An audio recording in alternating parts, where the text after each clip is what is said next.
Okay, this is my audience for my informative speech. Hi, I'm Keshonda Byers, and today we're going to talk about the importance of a credit score.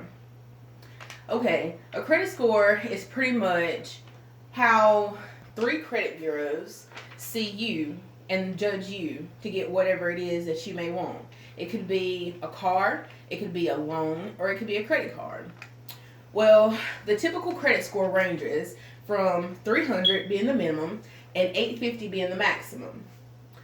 Typically, you have to fall somewhere mid-range depending on the type of credit that you've established. Now, according to governing.com, the USA average for a credit score is about 687. So what does that mean for you? Well, in southern states, they say that they normally score lower for some reason. It's not understood exactly why that is.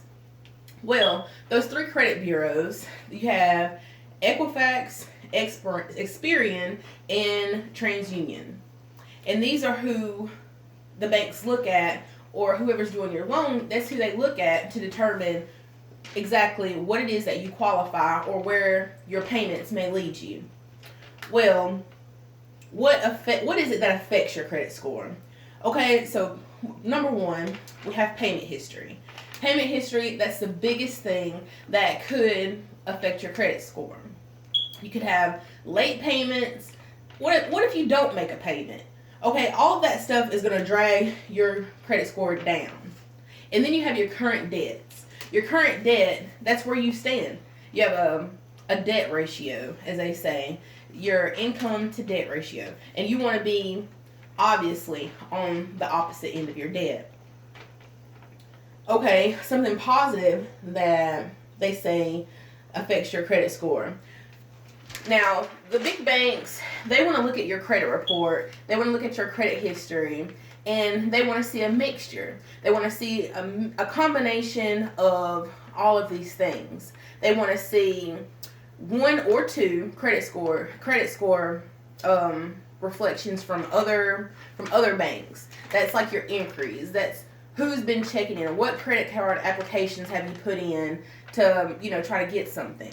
They look at mortgages, they look at home equity loans, they look at car loans, and they expect you to have at least 1 or 2, no more than 2 credit cards.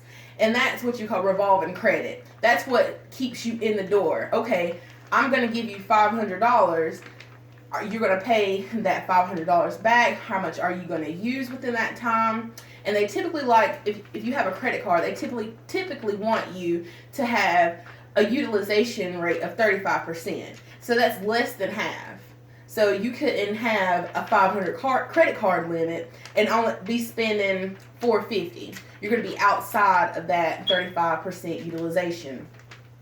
Now, according to Wells Fargo, your credit score is determined by these percentages. 35% comes from payment history. 30% comes from current debts. 15% comes from your credit history. 10%, that's allotted for your credit applications. That's that new credit you're trying to get. And the other 10%, it comes from other types of current credit that you have. So we go and we say, hey, how do I get credit? Where does it come from? So to answer that, when you're roughly 18, you could be older, and you say, hey, I don't have any credit. I'm going to go get some. What you want to do is you want to go to a credit card company, or we could start with you being an authorized user on your parents' or a friend's credit card. And you could start there. But if you want to get your own credit card, you could go and apply for a secured card. A secured credit card is pretty much you depositing your own money. You're using that as a deposit, and you're setting the credit limit for your card. So if you deposit $200 on your secured credit card as a deposit, then that's what your limit is going to be. So during that time, you are pretty much borrowing money from yourself instead of using the bank's money and they want to see how well you pay that back to determine if you're going to be eligible for more of a credit option. So here we have, all of these great things to determine your credit score, and I hope that